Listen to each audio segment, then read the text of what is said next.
श्रीकृष्णचरणकमलेभ्यो नमः। श्रीमद्भगवद्भक्तेभ्यो नमः। गोस्वामी श्री नाभाजी कृत श्री भक्तमाल तृतीय खंड हम श्रवण कर रहे हैं। आज दिग्गज भक्त जी इनके चरित्रों का श्रवण करेंगे। ये बहुत ही छोटे छोटे चरित्र हैं। आए। भक्त पाल दिग्गज भगत ये थानापति सूरधीर, दास प्रयाग लोहंग गोपाल नागो सुत गृह गंभीर। भक्त वीर देवानंद नर हरि आनंद मुकुंद महीपति संत राम तंबोली। खेम श्रीरंग नंद विष्णु विदा बाजू सुत जोरी। छीतम द्वारका दास माधव मांडन रूपा दामोदर। भल नर हरि भगवान बाल कान्हर केशव सोहे घर। ये सभी स्थानाधिपति संत भक्तों का पालन पोषण करने वाले एवं बड़े शूर धीर तथा दिग्गज भक्त हुए। इनके श्री शुभ नाम कुछ इस प्रकार से हैं। श्री देवानंद जी, हरियानंद जी, मुकुंद जी, महीपति जी, संत राम जी, तमोली, खेम जी, श्री रंग जी, श्री नंद जी, विष्णु जी, बेदा जी, बाबू जी तथा श्री बाजू जी के दोनों पुत्र छीतम जी, द्वारकादास जी, माधव जी, श्री मांडन जी, श्री रूपा जी, श्री दामोदर जी, परम साधु श्री नरहरि जी, भगवान जी, श्री बाली जी, श्री कान्हर जी, केशव जी, श्री प्रयागदास जी, श्री लोहंग जी, श्री गोपाल जी, श्री नागू जी एवं उनके पुत्र। ये सभी भगवत भक्त अपने स्थान पर परम सुशोभित हुए। इनके यहाँ पर भक्त जनों की विशेष भीड़ ही रहती थी।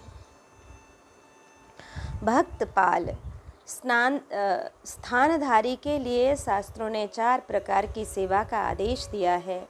श्री ठाकुर सेवा, श्री गुरु सेवा, साधु सेवा, शास्त्र सेवा, कथा सत्संग अध्ययन अध्यापन द्वारा। अतः ये सभी स्थानाधिपति निज धर्म का पालन करते हुए अत्यंत भाव से संत जनों की सेवा करते थे। दिग्गज इनकी व्याख्या के लिए हम पूर्वार्ध में देख सकते हैं। चतुर्महंत दिग्गज चतुर्भक्ति भूमि दावे रहे। इनकी व्याख्या गोस्वामी तुलसीदास जी के मत से धीर पुरुष वे जन हैं जो विकारों का हेतु उपस्थित होने पर भी मन को वश में किए हुए रहते हैं। ते धीर अछत विकार हेतु जे रहत मन सिज बस किए। आए श्री देवानंद जी का चरित्र श्रवण करें।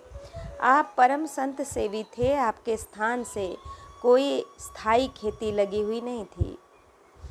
अतः आकाश वृत्ति पर ही संत सेवा आधारित थी। फलस्वरूप कभी तो विशेष रूप से संत सेवा की व्यवस्था हो जाती और कभी नाम मात्र की ही संत सेवा की व्यवस्था हो पाती थी। एक बार संत जनों की जमात स्थान पर पधारी तो धन के अभाव में एक वणिक के यहाँ उधार सीधा सामान लेने गए। बनिए ने स्पष्ट जवाब दे दिया कि महाराज 9 नकद न 13 उधार, हमारे यहाँ पर उधार का खाता ही नहीं है।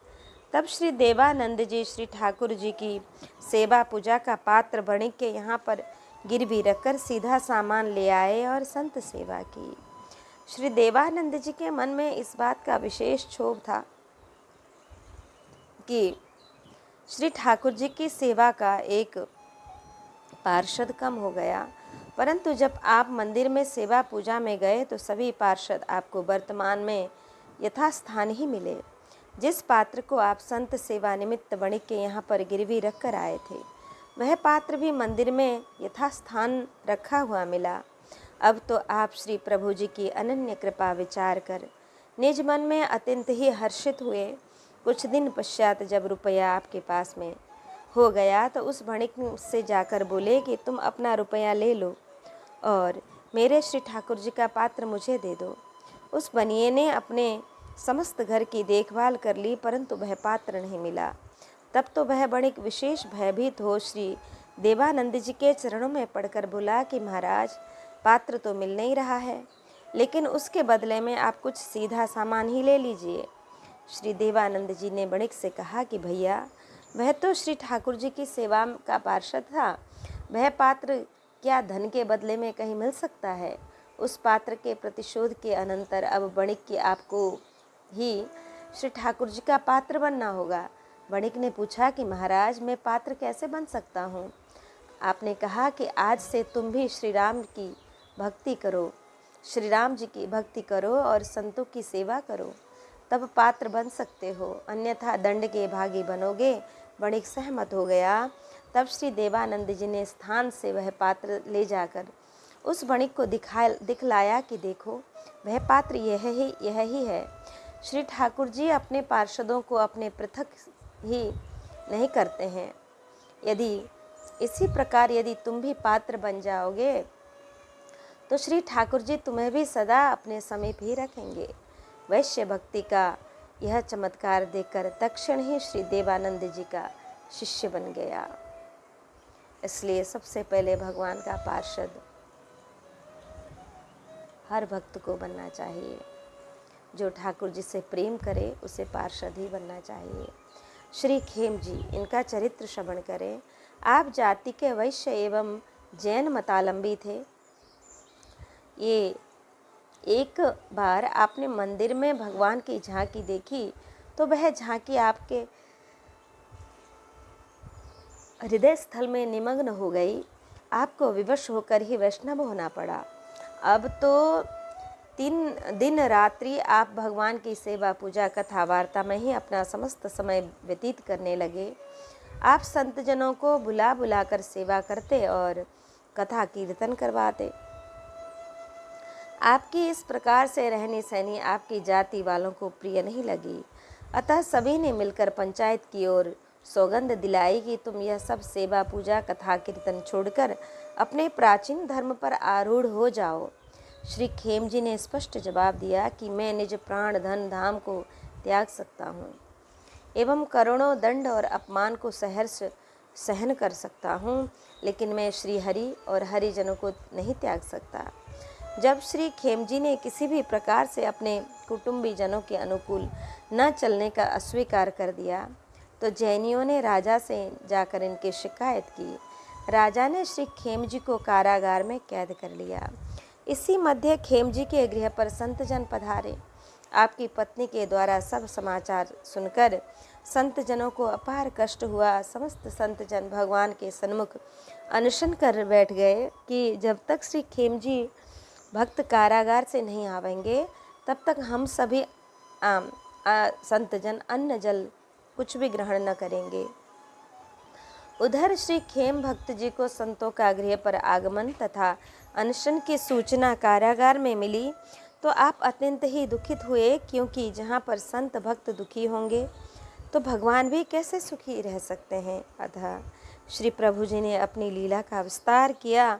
श्री खेम भक्त जी की हथकड़ी, बेड़ियाँ स्वतः ही टूट गईं और कारागार के ताले भी टूट गए।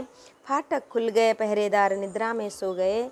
श्री खेम जी संत दर्शनार्थ अत्यंत आतुर हो कारागार से दौड़ पड़े और आकर संत जनों के चरणों में लोटपोट हो गए। सभी संतों ने प्रसाद ग्रहण किया। भक्ति का यह प्रत्यक्ष चमत्कार देखकर सभी विरोधी जनों के मस्तक नीचे हो चुके थे। सभी ने श्री खेम जी के चरणों में पड़कर क्षमा याचना की और संत सेवा करने का व्रत लिया। इस प्रकार से श्री खेम जी का सुंदर चरित्र हमने श्रवण किया। आए श्री रूपा जी, श्री रूप रसिक देवाचार्य जी, इनका चरित्र श्रवण करें। संत सेवा में आपकी अनन्य निष्ठा थी। बहुत काल तक आपके यहाँ संत सेवा सुचारू रूप से चलती रही। एक वर्ष वर्षा के अभाव के कारण खेती में अन्न की उपज कुछ भी नहीं हुई। ऐसी स्थिति में परिवार का भरण पोषण करना कठिन हो गया। फिर अतिथि अभ्यागत साधु महात्माओं की सेवा तो बहुत दूर की बात रही, परंतु श्री रूपा जी धैर्यपूर्वक परिवार के साथ साथ संत सेवा भी करते थे। धीरे धीरे आपने घर के सभी बर्तन आभूषण बिक्री कर दिए। आवश्यकता पड़ने पर मकान भी बिक्री कर दिया। अंत में तो आपने खेत भी बिक्री कर दिया, परंतु संत सेवा पर आँच आने नहीं दी। लेकिन इतने पर भी अकाल का अंत नहीं हुआ। फलस्वरूप घर में उपवास की स्थिति आ गई। बाल बच्चे भूख से बिलखने लगे। श्री रूपा जी अन्न की व्यवस्था करने के लिए कहीं जा रहे थे। मार्ग में संत मिल गए तो उन्हें अनुनय विनय करके निज गृह में ले आए। श्री रूपा जी तो संतों के आगमन से अत्यंत ही प्रसन्न हो रहे थे, परंतु आपकी पत्नी घबराई कि इतने संतों का सत्कार कैसे होगा। उन्होंने पत्नी से कहा कि यदि और कोई आभूषण शेष हो तो उसको भी बिक्री कर दो, उस धन को भी संतों की सेवा में लगा दो। संतों के आशीर्वाद से ही दुख की निवृत्ति होगी। पत्नी ने रोष युक्त होकर कहा कि यदि और कोई मेरे पास आभूषण होता तो बच्चे भूख के कारण क्यों मारे मारे फिरते। श्री रूपा जी ने अत्यंत विश्वासपूर्वक कहा था कि यदि तुमने कुछ छिपाया न होता तो श्री विश्वंभर भगवान हमें कदापि भूखा नहीं रखते, नहीं तो अब तक भगवान ने कोई न कोई हम लोगों की व्यवस्था कर दी होती। यह सुनकर पत्नी कुछ लज्जित सी हुई और उसने अपनी नथ लाकर पति श्री रूपा जी को दे दी। श्री रूपा जी ने उस नथ को बिक्री करके आज संतों की सेवा की। संत जनों के पश्चात सभी ने शीत प्रसादी पाई। उसी रात्रि को भगवान ने स्वप्न में कहा कि श्री रूपा जी, तुम्हारे गृह में अपार संपत्ति गढ़ी हुई है, तुम उसको निकालकर आनंद पूर्वक संत सेवा करते रहो। श्री रूपा जी ने वह स्थान खोदा तो यथार्थ में ही अपार धन प्राप्त हुआ। फिर तो आपका विशेष आनंद पूर्वक समय व्यतीत होने लगा। संतों के मुख से श्री हरिव्यास देवाचार्य जी की महिमा सुनकर आपने निश्चय किया कि मैं इन्हीं से मंत्र दीक्षा लूँगा। अपने निश्चय के अनुसार ही श्री रूपा जी अपने देश से श्री मथुरा वृंदावन के लिए चल दिए। परंतु संयोग की बात, जब आप मथुरा पहुँचे तो पता चला कि श्री हरिव्यास देवाचार्य जी तो नित्य निकुंज लीला में प्रविष्ट हो गए हैं। इस दुखद समाचार से आपको मर्मांतक पीड़ा हुई। आप मथुरा में विश्राम घाट पर प्राण त्याग करने का संकल्प कर जा बैठे। अंत में आपकी संत भगवंत निष्ठा की विजय हुई। श्री हरिव्यास देवाचार्य जी ने नित्य धाम से प्रकट होकर श्री रूपा जी को दर्शन दिए और आपने मंत्रोपदेश देकर श्री महावाणी जी के अनुशीलन का आदेश दिया। श्री गुरुदेव जी की यह अलौकिक कृपा प्रतीत कर श्री रूपा जी आनंद विभोर हो गए। तत्पश्चात श्री गुरु जी के आदेशानुसार आप आजीवन पर्यंत श्री महावाणी जी के चिंतन मनन में रत हुए और इष्टा आराधना करते रहे। श्री रूप रसिक जी ने आराधना संबंधी अनेक ग्रंथ लिखे हैं।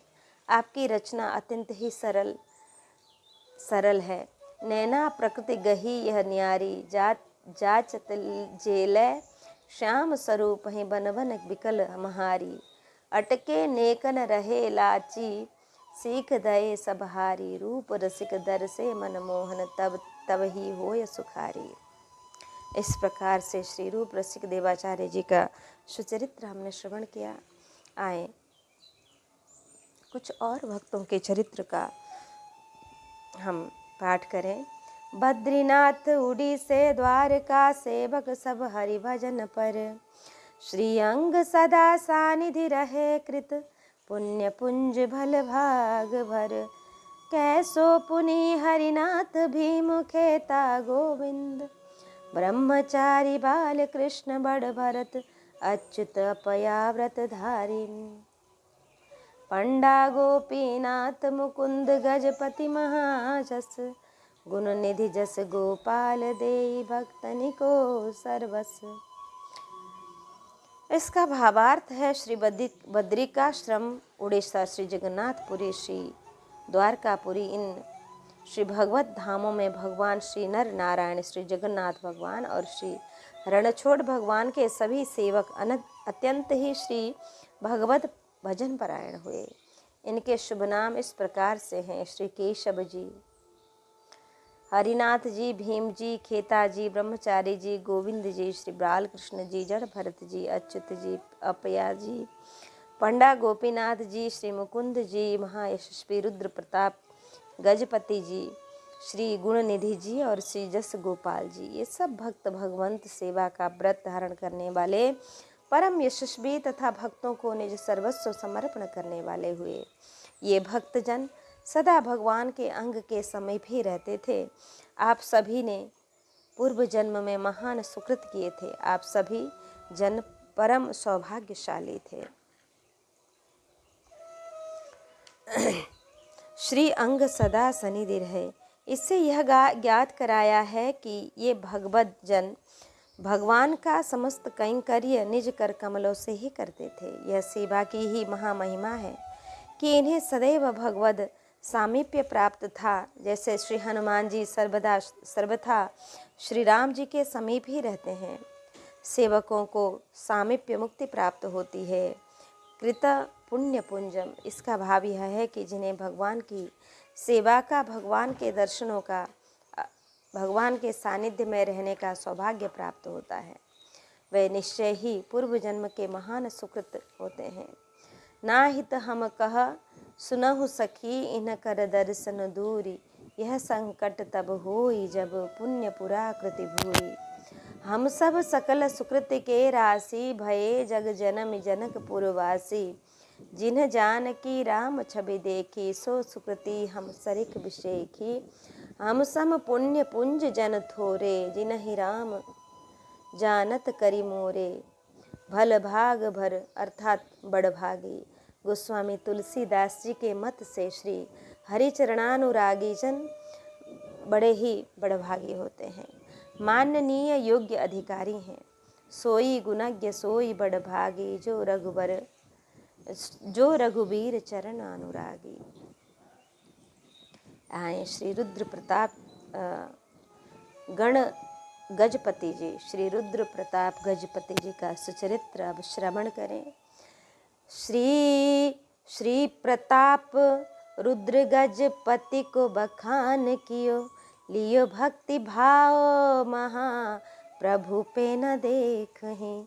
किए हूँ उपाय कोटि ओटि ले संन्यास लियो, हियो अकुलायो अहो किहूँ मोहु मोकु पेखहि।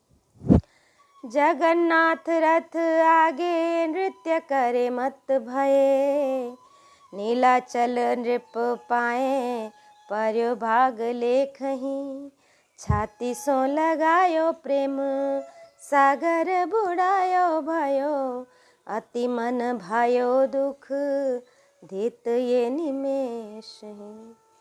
श्री भक्तमाल जी के टीकाकार श्री प्रियादास जी ने कहा कि श्री नाभाजी ने छप्पाय में गणपति कहकर वर्णन किया है। जब जगन्नाथपुरी के राजा थे, आपका पूर्ण नाम रुद्र प्रताप जी गणपति था। आपने राजा होकर भी भक्ति भाव को ग्रहण किया था, परंतु करोड़ों उपाय करने पर भी श्री महाप्रभु जी ने आपकी ओर देखा तक नहीं। तब आपने संन्यास ले लिया। राजा गणपति जी हृदय से अत्यंत ही आकुल व्याकुल रहते थे कि श्री महाप्रभु जी किसी प्रकार से भी मेरी ओर दृष्टिपात करें। अंततः रथ यात्रा के समय जब श्री महाप्रभु जगन्नाथ भगवान के सन्मुख प्रेमोन्मत्त होकर नृत्य कर रहे थे, तो उस समय श्री नीलाचल श्री जगन्नाथपुरी के राजा श्री रुद्र प्रताप गजपति जी ने श्री कृष्ण चैतन्य महाप्रभु जी का दर्शन कर अपना परम सौभाग्य माना और भाव विभोर होकर श्री महाप्रभु जी के श्री चरणों में पड़ गए। श्री महाप्रभु जी ने भी आपको उठाकर निज वक्षस्थल से लगा लिया और प्रेम सागर में निमग्न किया। राजा श्री रुद्र प्रताप गजपति जी का मन भावना पूर्ण हो गया। राजा श्री महाप्रभु जी का निर्निमेष दर्शन कर रहे थे। उसी समय यदि पलकें गिरती तो राजा को महान कष्ट, महान दुख होता था। श्री रुद्र प्रताप लियो भक्ति भाव। पुरी नरेश श्री रुद्र प्रताप जी परम भागवत राजा हुए। श्री जगन्नाथ भगवान में आपकी अपार निष्ठा थी। भगवान की सेवा की समस्त व्यवस्थाएं आपके ही द्वारा भेजी थी। आपकी भक्ति की प्रशंसा करते हुए सार्वभौम वासुदेव भट्टाचार्य जी कहते हैं कि भगवान जगन्नाथ एक राजा किंतु भक्तोत्तम, अर्थात श्री रुद्र प्रताप जी यद्यपि राजा हैं और भगवान श्री जगन्नाथ जी के सेवक भी हैं तथा भक्तों के श्रेष्ठ भक्त भी हैं। महाप्रभु पै न देखहीं, राजा की प्रेम परीक्षा के लिए तथा आपके प्रेम को और भी अधिक उद्दीप्त करने के लिए श्री कृष्ण चैतन्य महाप्रभु ने यह लीला संवरण की थी। किए हूँ उपाय कोटि। प्रथम तो राजा ने सार्वभौम वासुदेव भट्टाचार्य जी से अनुरोध किया कि आप जिस प्रकार से भी हों, किंतु आप मुझे श्री कृष्ण चैतन्य महाप्रभु के दर्शन अवश्य ही करा दीजिए। श्री सार्वभौम ने श्री महाप्रभु जी से निवेदन किया, परंतु श्री कृष्ण चैतन्य महाप्रभु ने स्पष्ट रूप से कहा कि सन्यासी जन को रजोगुणी राजा महाराजाओं से संपर्क करना उचित नहीं है। सार्वभौम श्री वासुदेव भट्टाचार्य जी ने राजा को जब यह प्रभु वचन सुनाया तो प्रथम तो राजा के मन में अत्यंत ही खेद हुआ कि मैं श्री महाप्रभु जी के दर्शन का अधिकारी ही नहीं हूँ क्या। तत्पश्चात राजा ने प्रतिज्ञा की कि यदि मुझे श्री महाप्रभु जी के दर्शन नहीं होंगे तो मैं इस निज देह का ही परित्याग कर दूंगा। राजा के इस दृढ़ निश्चय को प्रतीत कर सार्वभौम श्री वासुदेव भट्टाचार्य जी ने राजा को धैर्य बंधाया कि आप जैसे परम निष्ठावान परम श्री कृष्ण चैतन्य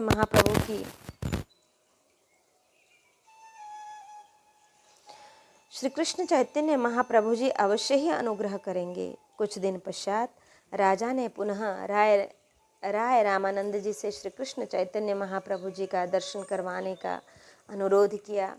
राजा श्री रुद्र प्रताप जी गणपति को दर्शन का अधिकारी समझकर श्री राय रामानंद जी ने भी श्री कृष्ण चैतन्य महाप्रभु जी से कहा कि राजा की आपके प्रति परम निष्ठा है एवं आप राजा की प्रशंसा करते हुए निज दर्शन देने का अनुरोध किया।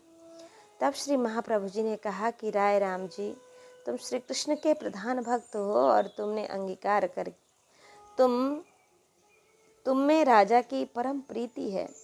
इसी गुण का राजा में विद्यमान रहने से श्री कृष्ण जी इन्हें अवश्य ही अंगीकार करेंगे।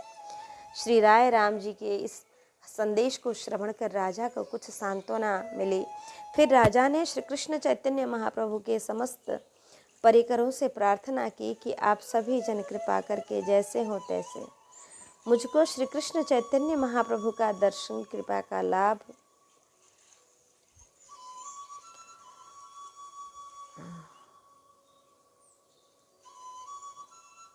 लाभ करवा दें। समस्त परिकर जन मिलकर श्री कृष्ण चैतन्य महाप्रभु जी के निकट गए, परंतु बोलने का साहस किसी का भी न हुआ। तब श्रीमान नित्यानंद महाप्रभु ने साहस करके श्री चैतन्य महाप्रभु से निवेदन किया कि यदि आप राजा श्री रुद्र प्रताप जी गणपति पर कृपा नहीं करेंगे तो वे राजपाट त्याग कर सन्यासी हो जाएंगे और निज देह का परित्याग भी कर देंगे। परंतु तब भी श्री महाप्रभु जी ने कुछ अनुकूलता का उत्तर नहीं दिया। तब श्री नित्यानंद जी ने प्रार्थना की कि यदि अपना एक कटिवस्त्र भी राजा पर अनुग्रह करके प्रदान कर दें तो वह उस वस्त्र को प्राप्त करके आपके श्री चरण दर्शन की अभिलाषा रखते हुए निज प्राणों को धारण कर पाएंगे। कृपामय की अनन्य कृपा हो गई और राजा को श्री प्रभु जी का कटिवस्त्र प्राप्त हो गया। श्री कृष्ण चैतन्य महाप्रभु जी द्वारा प्रदत्त कटिवस्त्र को प्राप्त कर राजा का मन परम प्रसन्न हो गया और राजा उस कटिवस्त्र को श्री कृष्ण चैतन्य महाप्रभु जी के तुल्य ही श्रेष्ठता प्रदान कर उसकी सेवा पूजा करने लगे।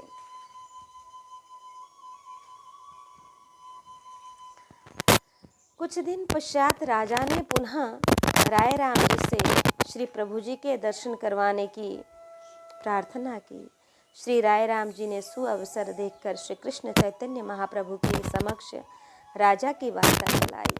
महाप्रभु जी ने अब भी राजा श्री रुद्र प्रताप जी गणपति से मिलने के लिए सहमत न हुए।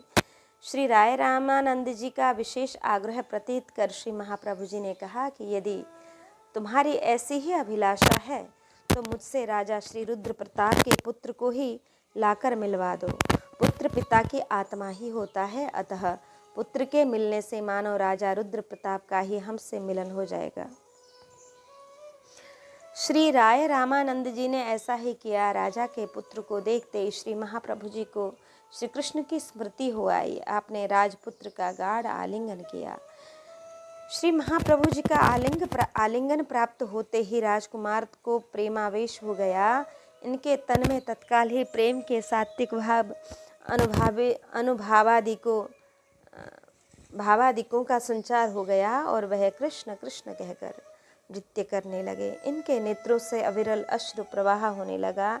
श्री महाप्रभु जी ने साथ में लेकर राजा के निकट आए और तो राजा के निज पुत्र का आलिंगन किया, तो स्वयं भी उसी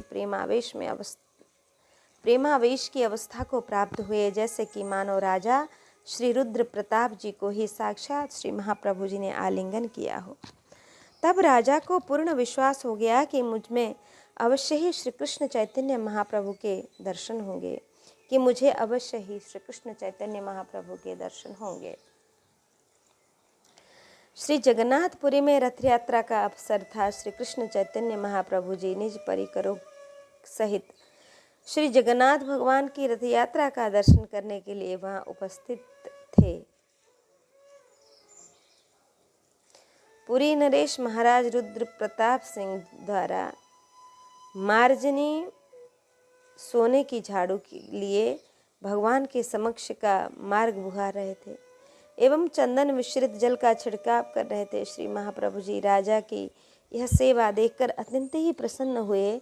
इसी सेवा के कारण राजा को श्री कृष्ण चैतन्य महाप्रभु जी की अनन्य कृपा प्राप्त हो गई। श्री जगन्नाथ भगवान के रथ चलाने पर श्री प्रेम पुरुषोत्तम गौरांग महाप्रभु निज परिकरों सहित रथ के आगे कीर्तन करते हुए चल रहे थे। श्री महाप्रभु जी का प्रेमोन्मत्त होकर उद्दाम नृत्य एवं संकीर्तन सभी के मन को आकर्षित कर रहा था। राजा श्री रुद्र प्रताप जी प्रत्यक्ष श्री कृष्ण चैतन्य महाप्रभु के प्रेमावेश को देखकर विस्मृत हो जाते थे। इसी समय श्री कृष्ण चैतन्य महाप्रभु नृत्य करते करते प्रेमावेश में होने लगे एवं तन की अवस्था ज्ञान शून्य हो जाने से श्री महाप्रभु जी राजा रुद्र प्रताप के समक्ष ही गिरने लगे। श्री महाप्रभु जी को बेसुध हो गिरता हुआ देखकर राजा ने श्री कृष्ण चैतन्य महाप्रभु जी को अति शीघ्र अपनी बलिष्ठ भुजाओं में पकड़ लिया। राजा का स्पर्श होते ही श्री महाप्रभु जी सचेत हो गए और कहने लगे कि छी छी, मुझको तो रजोगुणी का स्पर्श हो गया, धिक्कार है मुझको। इस प्रकार से श्रीमन महाप्रभु जी के वचन सुनकर राजा भयभीत हो गए। तब सार्वभौम श्री भट्टाचार्य जी ने राजा को बोध कराया कि आप निश्चिंत न हो, आप चिंतित न हो, निश्चिंत हो जाएं। यह तो श्री प्रभु जी ने अपने भक्तों को शिक्षा प्रदान करने के लिए ही कहा था। आप पर श्रीमन महाप्रभु जी की शीघ्रातिशीघ्र अनन्य कृपा होने वाली है।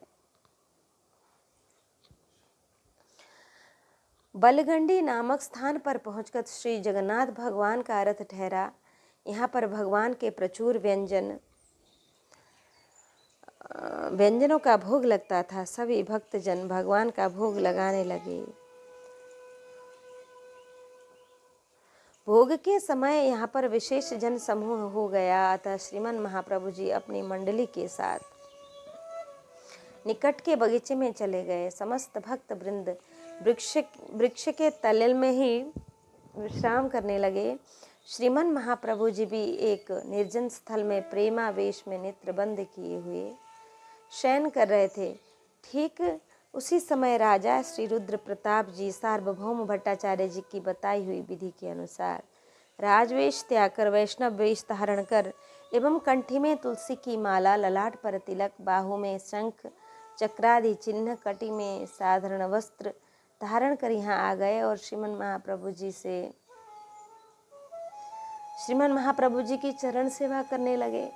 चरण सेवा करते समय राजा रास पंचाध्याय के गोपी गीत के श्लोकों का सुमधुर गान स्वर से गान करने लगे। तब राजा ने तब कथामृतम तप्त जीवनम कविभिरीडितम कल्मषापहम श्रवणमंगलम श्रीमदाततं भुवि गृह्णन्ति ते भूरिदा जनः।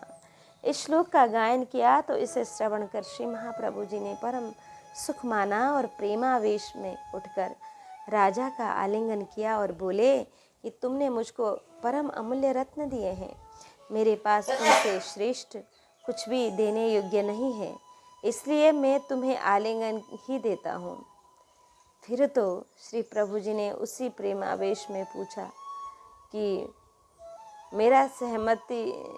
मेरा परम हित करने वाले तुम कौन हो? राजा ने कहा कि प्रभु, मैं आपके दासों का एक शुद्र दास, मुझको आप निज दासों का दास ही बना लीजिए। तब श्रीमान महाप्रभु जी ने राजा को जिन ऐश्वर्य प्रतीत कराया और कहा कि तुम इससे कहीं आनंदित मन हो।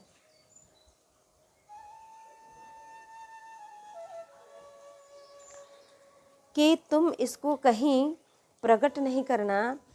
राजा श्री रुद्र प्रताप जी के सौभाग्य को प्रतीत कर समस्त भक्त वृंद परम आनंद मग्न हो गए और अत्यंत ही प्रशंसा करने लगे।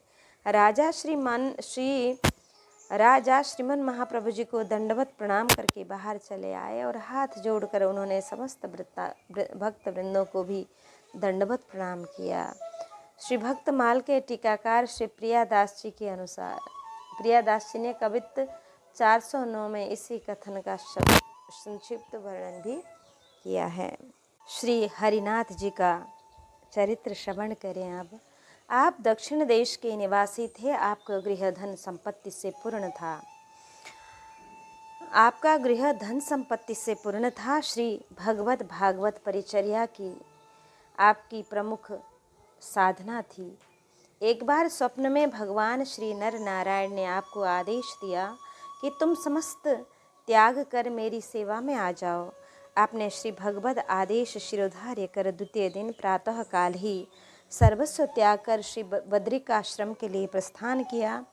वहाँ पर पहुंचकर आप मनसा वाचा कर्मणा से भगवान की सेवा करने लगे। श्री हरिनाथ जी की सेवा से रीझ कर भगवान ने आपको निज अंग सेवा में रख लिया। श्री गोविंद ब्रह्मचारी जी, आप अत्यंत ही उदार मना परोपकारी संत थे। एक बार आपने एक भक्त को समस्त मंदिरों में दर्शन करते हुए एवं उनको अश्रुपात करते हुए देखा तो आपने उनसे दुख का कारण विदित किया तो उन्होंने बताया कि मैं निज गृह से श्री भगवत सेवा एवं संत सेवा निमित्त 20 स्वर्ण मुद्राएं लेकर चला था। मार्ग में एक स्थान पर विश्राम कर रहा था, वह स्वर्ण मुद्राएं वहीं पर ही किसी ने चुरा ली। मेरे मन का मनोरथ पूर्ण नहीं हो सका, इसी कारण से मुझे अपार कष्ट है। श्री गोविंद ब्रह्मचारी जी ने कहा कि तुम शोक नहीं करो, तुम्हें जितने भी धन की अभिलाषा हो तुम मुझसे लेकर अपना मनोरथ पूर्ण करो। भक्त का हृदय स्थल प्रसन्नता से उमंगमय हो उठा। भक्त जी ने श्री गोविंद ब्रह्मचारी से द्रव्य लेकर अपने मन के मनोरथ के अनुसार ही भगवान को भेंट चढ़ाई और संत सेवा बृहद भंडारा किया। उसी रात्रि भगवान ने श्री गोविंद ब्रह्मचारी को स्वप्न में बताया, भक्त जी की मुहरें अमुक व्यक्ति ने चुराई हैं। तब इन्होंने चोर को निर्जल स्थल पर बुलाया और विविध प्रकार से उपदेश दिया। चोर ने भी सभी मोहरें लाकर वापस कर दी और वह स्वयं भी चोरी का कर्म त्याग कर श्री भगवत भक्त हो गया। श्री हरि सुयस प्रचारक भक्त जी का चरित्र। हरि सुजस प्रचुर करे जगत में, ये कवि जन अतिशय उदार। आस करन पूरन नृपति भीषण, जन दयाल गुण नहीं न पार। विद्यापति ब्रह्मदास बहोरन चतुर बिहारी, गोविंद गंगा राम लाल बरसानिया मंगलकारी। प्रिय दयाल परशुराम भक्त भाई खाटी को, नंद सुबन की छाप कवित केशव को निको। भगवान श्री हरि के परम सुंदर यश को जगत में प्रचार करने वाले वे कविजन अत्यंत ही उदार हैं। उनके श्री शुभ नाम इस प्रकार से हैं: विद्यापति, ब्रह्मचारी, बहोरन जी, श्री चतुर जी, गोविंद स्वामी जी, गंगाराम जी, जगत का कल्याण करने वाले, बरसाना निवासी श्री लाल जी, प्रिया जी, परशुराम जी, भक्त जी, खाटी जी, केशवाचार्य जी आदि।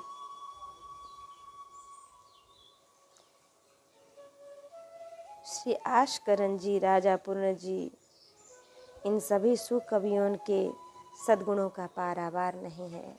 अतिशय उदार भगवत चरित्र का गायन करने वाले को श्री भागवत जी में भूरिदा कहा गया है। भूवि गृणन्ति ते भूरिदा जनः। ब्रज सुंदरियाँ कहती हैं कि हे प्यारे, जो आपकी श्री कथामृत का कीर्तन करते हैं एवं उसका निरूपण करते हैं, वे जन सबसे बड़े दानी अर्थात सर्व पदार्थों को प्रदान करने वाले हैं। श्री नाभाजी ने स्पष्ट रूप से श्री हरिगुण गायन करने वाले को भूरिदा कहा है। गुणगन विशद गोपाल के ऐते जन भय भूरिदा। भई बही भाव यहाँ पर अतिशय उदार में भी प्रकट हुआ है। इस प्रकार से श्री हरि सुयस प्रचारक भक्त जी का सुचरित्र हम श्रवण किए। श्री विद्यापति जी का चरित्र अब श्रवण करें। मिथिल कोकिल महाकवि श्री विद्यापति जी का प्रादुर्भाव विक्रम संवत 15वीं सदी में बिहार प्रांत के बिस्पी ग्राम में मैथिल ब्राह्मण कुल में हुआ था। श्री राधा कृष्ण जी आपके परमाराध्य थे। आपने कवि चक्रवर्ती श्री जयदेव जी की भांति ही श्रृंगार रस पद्धति से श्री राधा कृष्ण की लीलाओं का आस्वादन किया था। आपके पदों में रस मूर्तिमान था। यथा नंदक नदक कदम्बक तरुतरे धीरे धीरे मुरली बजाव। समय संकेत निकेतन बैसल फेरी फेरी बोली पठाव। सामरी तोरा लगी अनुखन बिकल मुरारी। जमुनाक तीर उपवन उद्बेगल फिरी फिरी ततहि निहारी। गोरस बेचे अब इत जाइत जमिजनि पुछ बनमारी। तोहे मतिमान सुमति मधुसूदन वचन सुनहु किछु मोरा। न भई विद्यापति सुनु बर जौबती वंदह नंद किशोरा। लोचन धायल फेधायल हरि नहीं आयल रे। शिव शिव जीवउ न जाए आस अरु झायल रे। मन करी तहाँ उड़ी जाइय जहाँ हरि पाइय रे। प्रेम परस मनि जानि ताहि उरलाइय रे। सपनेहु संगम पाओल रंग बढ़ाओल रे। सेव हमरा विधि बिघटावल निंदियो हेरायल रे। भई न विद्यापति गाओल धनि धीरज कर रे। अचिरे मिलितो ही बालम पूरत मनोरथ रे। कुंज भवन ते निकसली हे रोकल गिरिधारी। एक ही नगर बस माधव जे जनी करु बट मारी। झाड़ू कन्हैया मोर आचर हे फाटती नबसारी। अपजस होइत जगत भरी हे जनी करहु उघारी। संग की सखी अगु आइल हे हम एक सरी नारी। दामिनी आई तुलायल हे एक राति अंधियारी। भई न भई भनई विद्यापति गाओल रे। हे सुनु गुणवंती नारी। हरि के संग तो ही डर नाही। हे तू है परम गंवारी। श्री विद्यापति जी की उपासना में अनन्यता के नाम पर संकीर्णता नहीं थी। आप समस्त देवी देवताओं के प्रति उदार भाव आदर भाव रखते थे। आपके पदों में श्री शिव जी, श्री पार्वती जी, श्री गंगा जी के प्रति भी आपकी अनन्य ही भक्ति प्रदर्शित होती है। आप श्री पार्वती जी का स्मरण करते हुए लिखते हैं कि हिमगिरि कुंवरी चरण हृदय धरि कवि विद्यापति भाखे। आप श्री बाणेश्वर महादेव की स्तुति करते हुए कहते हैं कि कखन हरब दुख मोर है भोलानाथ। दुखई जन्म भेल दुखई गमाएब, सुख सुपने हो नहीं भेल हे भोलानाथ। भनई विद्यापति मोर भोलानाथ, गति देहु अभय बर मोहि हे भोलानाथ आदि। आपकी भक्ति से संतुष्ट होकर भगवान श्री शिव जी ने बहुत काल तक आपकी चाकरी की। वह प्रसंग इस प्रकार से है कि एक बार श्री विद्यापति जी के मन में एक सुयोग्य सेवक की अभिलाषा हुई, तो तत्क्षण ही एक गौर वर्ण व्यक्ति आपके निकट आया और स्वयं को नौकर रखने के लिए प्रार्थना करने लगा। उसके सुंदर स्वरूप और मधुर वचनों ने आपके मन को आकृष्ट कर लिया, अतः आपने सहर्ष ही स्वीकृति दे दी। उसका नाम उगना था। उगना आपकी समस्त सेवाएं करता था। एक दिन श्री विद्यापति जी उगना को साथ में लिए कहीं जा रहे थे। मार्ग में आपको प्यास लगी तो आपने उगना को जल लाने के लिए कहा। उगना थोड़ी ही दूर जाकर वृक्ष के झुरमुट में से एक लोटा जल भर ले आया। आपने जलपान किया तो आपको श्री गंगा जल जैसा स्वाद लगा। आप चकित हो गए कि यहाँ पर श्री गंगा जल कहाँ। आपने उगना से पूछा कि गंगा जल कहाँ से लाए हो। श्री विद्यापति जी से उगना ने कहा कि मैं यहीं निकट से लाया हूँ। उगना के उत्तर से आपको संतोष नहीं हुआ। विद्यापति जी ने नेत्र बंद कर किंचित ध्यान किया। जब आपने नेत्र खोले तो आपको उगना की जगह भगवान श्री शिव जी के दर्शन हुए। श्री विद्यापति जी भगवान श्री शिव जी के चरणों में लोटपोट हो गए। श्री शिव जी की जटाओं से श्री गंगा की धारा प्रवाहित हो रही थी। श्री विद्यापति जी समझ गए कि सत्यता में वह किसी अन्य कूप बावली का न होकर साक्षात श्री गंगा का ही जल था। श्री शिव जी ने कहा, विद्यापति जी, मुझे आपके साथ रहने में परम सुख मिलता है, अतः मैं ही उगना रूप से आपके सेवा में रहा करता था। अभी भी मैं आपके साथ ही रहना चाहता हूँ, परंतु तुम इस रहस्य को किसी से प्रकट नहीं करना। इतना कहकर भगवान श्री शिव जी पुनः उगना रूप में हो गए। परंतु अब विद्यापति जी और उगना में प्रथम जैसी स्वामी सेवक का भाव नहीं रहा। अब तो यह निर्णय करना कठिन हो गया था कि कौन स्वामी है और कौन सेवक। सेवक के साथ इस प्रकार का बर्ताव श्री विद्यापति जी की पत्नी को अच्छा नहीं लगता था, अतः वह उगना से ईर्ष्या करने लगी। एक दिन तो किसी कार्य में किंचित देरी हो जाने पर उनकी पत्नी उगना को जलती हुई लकड़ी लेकर मारने दौड़ी। यह देखकर श्री विद्यापति जी से सहन नहीं हो सका। श्री विद्यापति जी अपनी पत्नी से बोल पड़े कि अरे अधमे,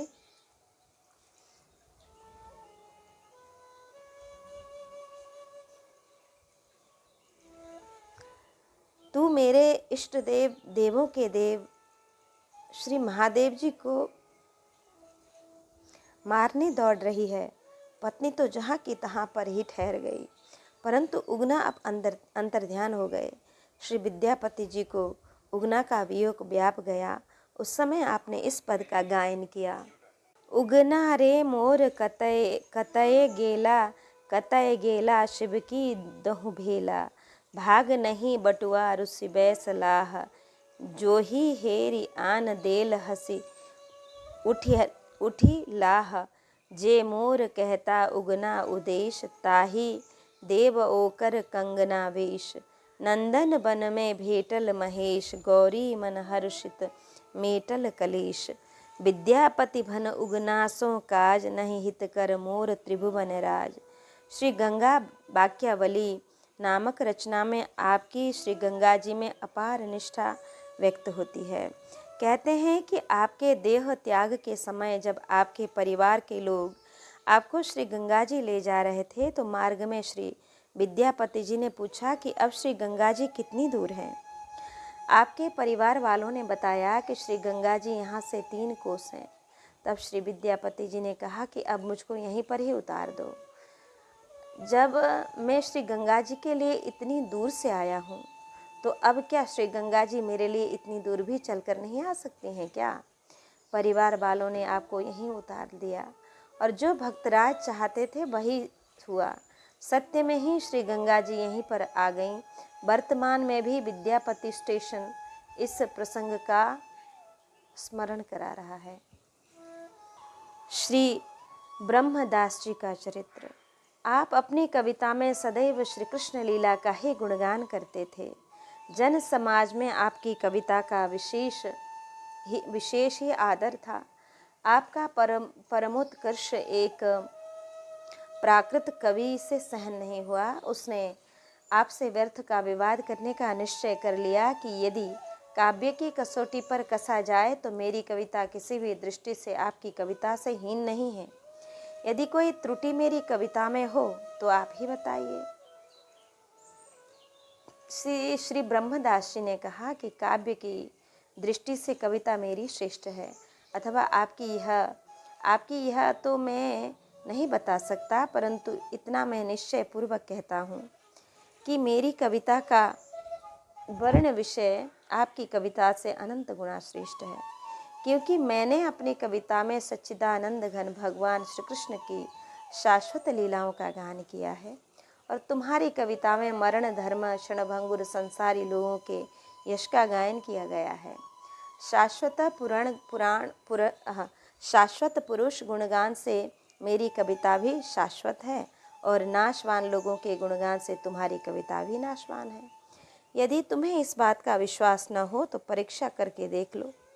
तुम और हम दोनों अपनी अपनी रचनाएं कागज पर लिखकर अग्नि में डाल दें। जिसकी रचना शाश्वत होगी वह नहीं जलेगी, जिसकी नाशवान होगी वह भस्मसात हो जाएगी। प्राकृत कवि आपके इस कथन पर सहमत हो गया। उससे यह विश्वास था कि अग्नि में डालने पर तो मेरी कविताएं ही जाएंगी और साथ में इनकी कविताएं भी तो जल जाएंगी। क्या अग्नि में कागज बिना जला हुआ रह सकता है भला? अर्थात नहीं। फिर तो दोनों ही कवि एक से ही माने जाएंगे।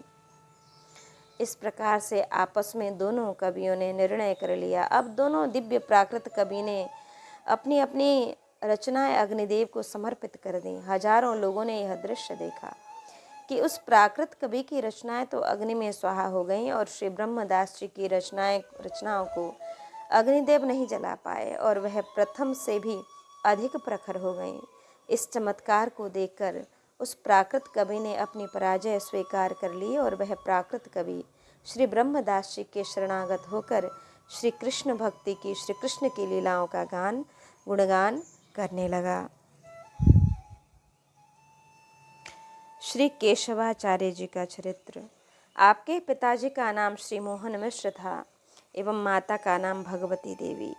आप सनाड्य ब्राह्मण परम भागवत श्री विष्णु स्वामी संप्रदायानुयायी ग्वालियर के निकट एक ग्राम के निवासी थे। आप निज गृह में विराजमान श्री ठाकुर जी की सेवा में ऐसे तल्लीन रहते थे कि आपको संसारी सुखों का भान भी नहीं होता था। यद्यपि आपका गृह रिद्धि सिद्धियों से परिपूर्ण था, फिर भी दंपति प्रेम धन के धनी थे। सेवारत दंपति को 50-55 वर्ष की आयु व्यतीत करने के पश्चात श्री भगवत प्रेरणा से संतान की अभिलाषा हुई। फलस्वरूप महर्षि कश्यप की आज्ञा अनुसार माता अदिति ने जैसे पयोव्रत करके पुत्र रूप में श्री वामन भगवान को प्राप्त किया था, ठीक उसी प्रकार से ही इन ब्राह्मण दंपति ने भी सविधि पयोव्रत का अनुष्ठान किया। व्रत की समाप्ति होने पर स्वप्न में भगवान ने स्वयं पुत्र रूप से प्रकट होने का संकेत किया। पयोव्रत के द्वितीय वर्ष ही कार्तिक सुदी द्वादशी को श्री मोहन मिश्र जी के गृह पर पुत्र रत्न का जन्म हुआ। श्री कश्यप जी ने श्रीमद् भागवत में पयोव्रत को व्रतम केशवतोषणम कहा है। पयोव्रत से ही संतुष्ट होकर भगवान केशव भगवान श्री भागवती देवी की कोख से प्रादुर्भूत हुए, अतः बालक का नाम केशव ही रखा गया। बालक केशव अपनी अलौकिक बाल लीलाओं से माता पिता को आनंदित करने लगा। एक दिन श्री मिश्र जी ने भगवान का भोग लगाकर ध्यान करते हुए कहा कि वासुदेव प्रसादान्नम सर्वे गृह्णन्तु वैष्णव, अर्थात हे वैष्णवों श्री भगवत प्रसाद ग्रहण कीजिए। श्री मोहन मिश्र जी के नेत्र खुले तो देखा कि बालक केशव ही प्रसाद रस का स्वाद ले रहे हैं। बालक के यथा समय यथाविधि अन्नप्राशन, मुंडन, यज्ञोपवीत आदि संस्कार सानंद संपन्न हुए। श्री केशव ने अपने विद्वान पिता से ही समस्त वेद शास्त्र पुराण इतिहास आदि का अध्ययन किया। तत्पश्चात साधन साध्य 17 पुराण फलरूपी श्रीमद् भागवत विचार कर आगे आपने अध्ययन की अनिच्छा प्रकट की। पिता श्री मोहन मिश्र जी ने बालक का संसार से वैराग्य एवं श्री प्रभु चरणों में अनुराग देखकर हृदय से तो परम संतुष्ट थे ही, फिर भी पुत्र की दृढ़ता की परीक्षा के लिए उन्होंने कहा कि बेटा केशव, तीनों ऋणों से मुक्त हुए बिना बाल्यकाल में ही वैराग्य उचित नहीं है। तब पुत्र केशव ने कहा कि कौमार आचरित ज्ञानः धर्मान भागवतन बतानिह, कि अर्थात कुमारावस्था से ही वैष्णव धर्मों का आचरण करना चाहिए। इस प्रहलाद वाक्य का और देवर्षि भूतात्तनृणाम पितॄणाम न किंकरो नायमृणी च राजन सर्वात्मना यशरणम शरण्यम गतो मुकुंदम परिहृत्य करतम, अर्थात भगवान की शरण में जाने वाला किसी भी ऋण से ऋणी नहीं रह जाता है। श्रीमद् भागवत जी में आए हुए नव योगेश्वरों में से श्री करभाजन जी के इस वाक्य का प्रमाण देकर पिता श्री मोहन मिश्र जी को निरुत्तर कर दिया। अविचल प्रेम देखकर पिता माता ने पुत्र को आज्ञा के साथ श्री भगवत प्राप्ति का आशीर्वाद दिया।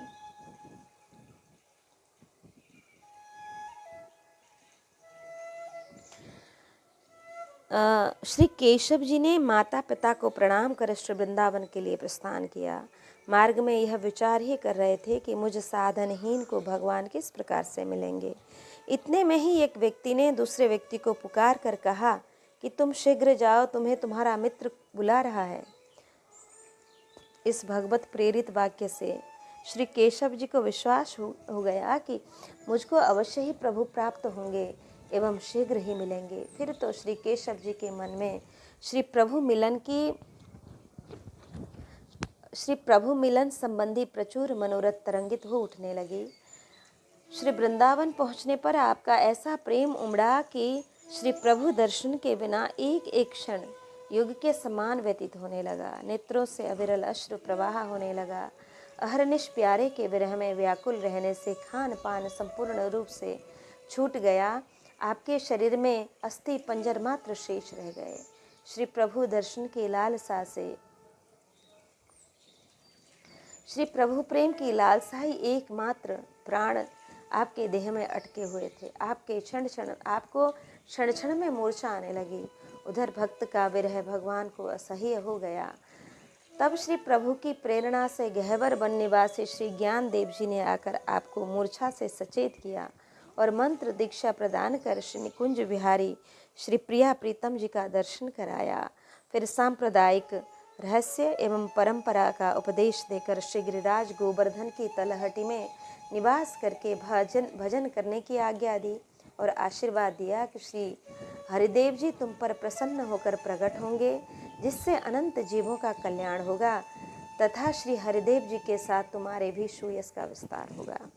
श्री गुरुदेव जी की आज्ञा शिरोधार्य कर श्री केशवाचार्य जी ने श्री गोवर्धन जी का आश्रय लिया। श्री गिरिराज गोवर्धन में आपका ऐसा अनुराग हुआ कि आपने स्वरचित श्री गोवर्धन शतक में लिखा है, गोवर्धना किंचिदहम न जाने, गोवर्धनात् किंचिदहम न जाने, अर्थात श्री गोवर्धन जी से परे हम किसी को भी नहीं जानते हैं।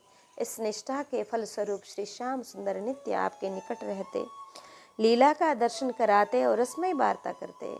एक दिन भगवान ने श्री केशवाचार्य जी से कहा कि मेरा एक विग्रह बिछुआ कुंड के निकट खेत के मेड़ में है, तुम उसको प्रकट करो।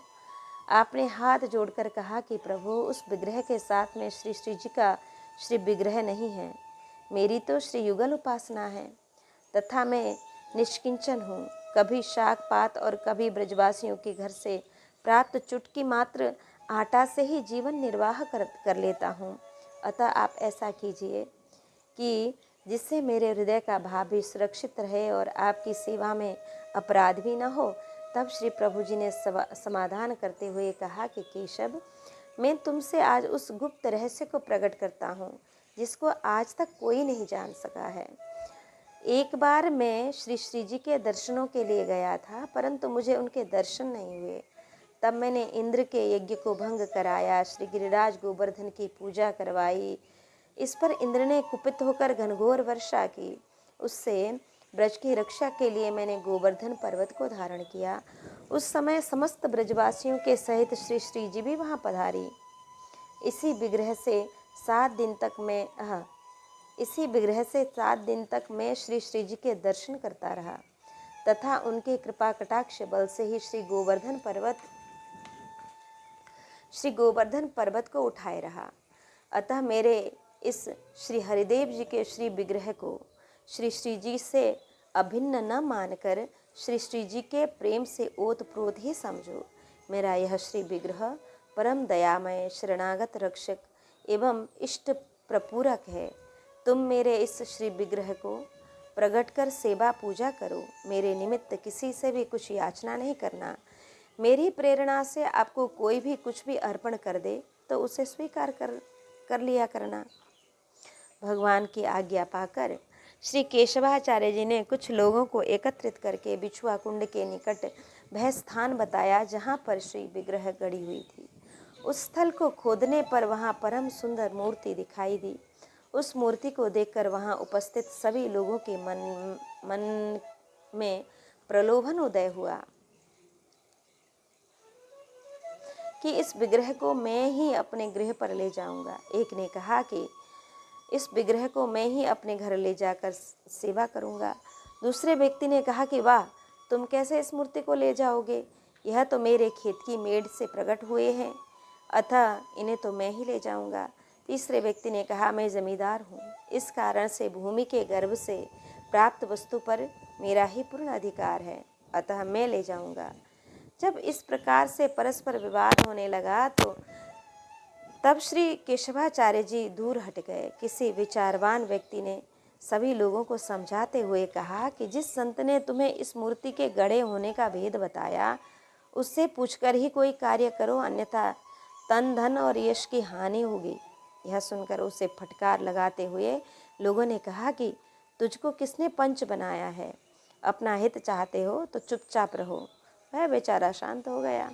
इतने में आकाशवाणी हुई कि जो कोई अकेले ही इस श्री विग्रह को उठा कर ले जाएगा वही इस मूर्ति की सेवाधिकारी होगा। सभी लोग एक एक करके मूर्ति को उठाने लगे, लेकिन श्री विग्रह इन सभी से हिला तक नहीं। तब सभी ने श्री केशवाचार्य जी से श्री विग्रह को उठाने की प्रार्थना की। प्रेम मग्न श्री आचार्य जी ने जैसे ही स्पर्श किया कि भगवान आपके वक्षस्थल से आ लगे, यह निर्णय हो गया कि भगवान तो इनके ही लिए प्रकट हुए हैं, हम लोगों का तो मोह व्यर्थ ही था। श्री केशवाचार्य जी श्री ठाकुर श्री हरदेव जी को अपनी परम कुटी में ले आए और पधरा कर सात्विक भाव से सेवा करने लगे। ब्रजवासी लोग विशेष श्रद्धा भाव से दर्शन करने आते। भक्त की महिमा वृद्धि के लिए एक दिन श्री हरिदेव जी ने खीर भोग आरोगने की इच्छा प्रकट की। तब श्री केशवाचार्य जी ने प्रार्थना की कि प्रभु जी, मेरे निकट तो खीर की सामग्री का अभाव है और मैं याचना किसी से नहीं कर सकता। तब श्री हरदेव जी ने राजा श्री भगवान दास जी को स्वप्न दिया कि स्वप्नादेश प्राप्त कर राजा आया और वह श्री ठाकुर जी का दर्शन करके अत्यंत ही प्रभावित हुआ। फिर तो उन्होंने श्री ठाकुर श्री हरिदेव जी का विशाल मंदिर निर्माण कराया और सेवा के निमित्त कई ग्राम अर्पण कर दिए। अब दिन प्रतिदिन श्री हरिदेव जी और श्री केशवाचार्य जी के सुयश की वृद्धि होने लगी। आपकी कीर्ति को श्रवण कर प्रचुर जनों ने आकर आपकी शिष्यता ग्रहण की। एक दिन श्री हरिदेव जी ने श्री केशवाचार्य से कहा कि मैं तुम्हें आज्ञा प्रदान करता हूँ, उसे तुम बिना उत्तर दिए स्वीकार कर लेना। देखो, एक ब्राह्मण ने श्री जगन्नाथ रूप से मेरी सेवा करके संतान की कामना की थी और प्रथम संतान प्राप्त होने पर मुझे ही अर्पण करने की प्रतिज्ञा की थी। मेरी आज्ञा से प्रथम उसके एक कन्या उत्पन्न हुई और उसे अब वह मुझे ही अर्पण कर रहा है। मैंने उसे स्वप्न देकर आज्ञा दी है कि श्री गोवर्धन में श्री केशवाचार्य जी के रूप में मैं ही स्वयं विद्यमान हूँ, अतः अपनी कन्या श्री केशवाचार्य जी को ही अर्पण कर दो। श्री केशवाचार्य जी, अब वह ब्राह्मण देव निकट आकर तुम्हें कन्यादान करेंगे, तुम उसे स्वीकार कर लेना, इससे मुझको अति प्रसन्नता होगी। श्री केशवाचार्य जी ने कहा कि प्रभु, वैसे तो पत्नी परिग्रह एक बंधन ही है, परंतु आपकी प्रसन्नता के लिए तो मैं कोटि कोटि बंधन स्वीकार कर सकता हूँ। आज यदि मैं अहंकार के द्वारा आपकी आज्ञा का उल्लंघन कर जाता हूँ तो भगवान, कल ही आपकी माया मुझे अपने पथ से पथभ्रष्ट कर देगी। श्री भगवत आदेश पाकर ब्राह्मण देव ने निज कन्या को शुभ मुहूर्त में श्री केशवाचार्य जी को प्रदान किया। उसे श्री आचार्य ने श्री प्रभु की आज्ञा पालन करते हुए स्वीकार किया। परम भगवत भक्ता पत्नी प्राप्त कर श्री केशवाचार्य जी ने परम संतोष का अनुभव किया। कुछ समय पश्चात आपके परशुराम एवं श्री बाल मुकुंद नाम के 2 सुपुत्र हुए, जिनके साथ में समय पश्चात जिसके साथ में श्री हरिदेव जी क्रीड़ा करते थे तथा सेवा तथा भोग के लिए इनसे इच्छित वस्तु लाने को कहते थे। कुछ दिन पश्चात आप अपने सुपुत्रों को एवं शिष्य प्रशिष्यों को श्री हरिदेव जी की सेवा सौंपकर उन्हें भक्ति ज्ञान का उपदेश देकर श्री गोवर्धन वास की आज्ञा देकर स्वयं महाभाव में निमग्न हो गए। कभी कभी श्री राधा राधा रटते हुए मूर्छित हो जाते, कभी श्रीमद् भागवत जी के श्लोकों का गान कर अश्रुपात करने लगते, कभी विरह के पदों का स्वयं उद्गार होता और तन से स्तब्ध हो जाते। कभी श्री राधा कुंड, कभी श्री नारद कुंड, कभी गोविंद कुंड, कभी पूछरी आदि 7 कोस के स्थलों में विचरते रहते। आप सभी जनों को मूक बधिर एवं उन्मत्त की भांति प्रतीत होते। श्री ब्रजरज में लोटपोट होकर परमानंद का अनुभव करते। मान अपमान में सर्वदा समान रहते हुए निरंतर श्री हरि चिंतन में तल्लीन रहते। इस प्रकार से आपने अपनी पवित्र चर्या से प्रचुर जीवों का उद्धार किया एवं भक्ति पथ प्रशस्त किया। छप्पाई में श्री नाभाजी ने आपके संबंध में लिखा है कि नंद सुवन की छाप कबित केशव को कीनो। इस विषय में इस प्रकार की कथा है कि इस ध्योस केशव चंद्र गुरु आनंद उत्सव ठयो, ब्रज बसत संत महंत तिन्हि प्रसाद हित न्योतो दयो, पुनि भयो रसिक समाज भैलो, कृष्ण बपु इन जानिके किय सेव विधि अति दीन होए के, बहुत दिन सनमानिके तिन में कछु इक रसिक विपिन रस रंग में, रंगे हुते युग कथा करि तिन संग में, सो आनंद अगाध न बरन्यो जात है, मोह मन की नहीं गम्य रहबात है, रहबात करि मुदपात अश्रु चुचात तन सुधि बिसरी, पुनि चेत करी बहुहेत सो सुख देत गुरु यह उचरी, अब लीजिए पर साध अति आह्लाद ते, पंगति भई बैठी सर्व समान, अमित प्रमाण करि अति मुद छई, तह पर से बहुभांति पाक कृत पाक हैं, जयबती आनंद गोप वृंद जिमि छाक हैं,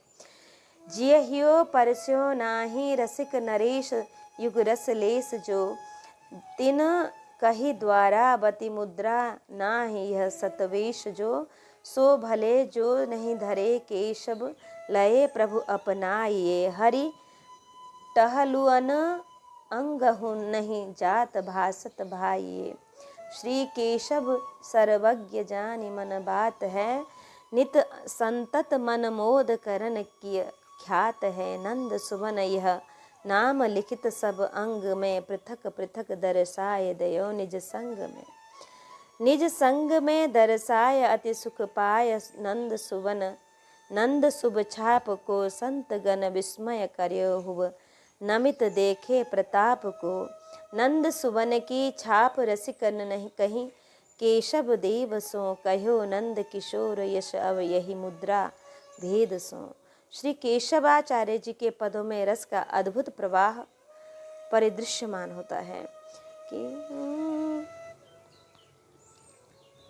अब सुख मानती नंद यशोमती, ब्रजरानी की गोद राधिका लय गोद मोह नहीं घोषपति, खेलत गुरुजन अंक बाल बपु लाजन करत युगल भोरी मति, ऐचत बंसी हार परस्पर पुलक गारी दे हसति चपल अति, लरि रद छद करी उतरी गोद ते मोद विनोदनि चलत हसी गति, तन मन मुदित मिथुन शिशु बिहरत, सकल केलि सुखदम संपत्ति सोहति, उत्पातन गति 7 बरसते नव युव इव गुण रस बस दंपति, जय श्री केशव नंद सुबन नभ भामिनी मागत हो नित पद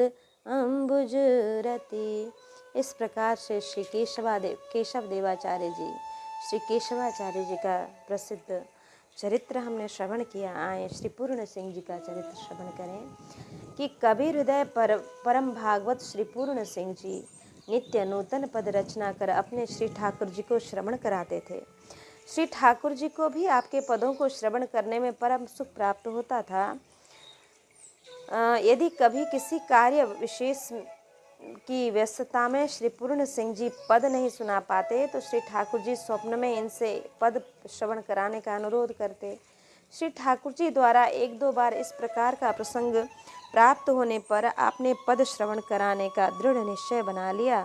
बहुत समय तक नियम अक्षुण्ण रूप से चलता रहा, परंतु एक बार किसी राज्य कार्यवश आपको पद श्रवण कराने का ध्यान नहीं रहा। जब आपको कार्य से अवकाश मिला तो श्री ठाकुर जी का दर्शन करने मंदिर में गए, परंतु वहाँ पर आपको श्री ठाकुर जी का विग्रह ही दिखाई नहीं पड़ा। श्री पुजारी जी से पूछा कि श्री ठाकुर जी की प्रतिमा कहाँ पर गई। श्री पुजारी जी ने कहा, प्रतिमा तो सिंहासन पर विराजमान है। श्री पूर्ण सिंह जी की समझ में नहीं आ रहा था कि अंततः मुझसे श्री ठाकुर जी के दर्शन क्यों नहीं हो रहे हैं, मुझे ही क्यों नहीं हो रहे हैं। विशेष विचार करने के बाद स्मरण हुआ कि मैंने श्री ठाकुर जी को आज पद नहीं सुनाया। फिर तत्काल ही पद सुनाने लगे तो श्री ठाकुर जी मंद मंद मुस्कुराते हुए भक्त श्री पूर्ण सिंह जी को दर्शन देने लगे। ये छोटा सा चरित्र हमने श्री पूर्ण सिंह जी का श्रवण किया। आज के प्रसंग को यहाँ विश्राम देते हैं। भक्त और भगवान की जय।